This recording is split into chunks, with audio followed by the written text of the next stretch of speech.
Hello guys, మనం ఈరోజు సేమియా పులిహోర ఎలా తయారు చేయాలో చూపించబోతున్నానండి. ముందుగా ఇలా తాలింపు పెట్టేసుకోవాలి. జీలకర్ర, ఆవాలు, ఎండుమిరపకాయలు వేసుకోవాలి. ఇందులో కొద్దిగా పచ్చిమిరపకాయలు కూడా యాడ్ చేసుకోవాలి. ఇలా పచ్చిమిరపకాయలు కూడా యాడ్ చేసుకోవాలి. ఇది కొంచెం దోరగా అయిన తర్వాత మనం ఎసరు అనేది పోసుకోవాలండి సేమియా పులిహోరకి.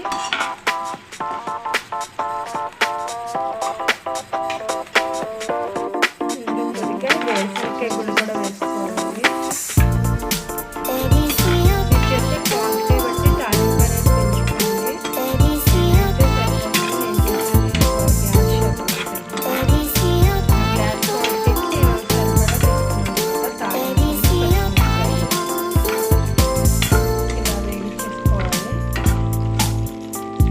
కొద్దిగా పసుపు కూడా వేసి ఇలా ఫ్రై చేసుకోవాలండి. ఇందులో ఇప్పుడు వాటర్ యాడ్ చేద్దాము. దీనికి సరిపడా తాలింపు వేయిపోయిన తర్వాత ఇలా ఒక గ్లాస్ వాటర్ తీసుకున్నాను. ఏ గ్లాస్తో చేసుకున్నాను ఆ గ్లాస్తో వాటర్ తీసుకున్నాను. ఒక గ్లాస్కి కొద్దిగా కొంచెం వాటర్ పోయాలి. ఈ ఎసట్లో కొద్దిగా సాల్ట్, నేను కళ్ళుప్పు తీసుకున్నానండి. దీనికి సరిపడా కళ్ళుప్పు కూడా యాడ్ చేసుకోండి. తర్వాత ఈ ఎసట్లోనే ఒక 2 నిమ్మకాయలు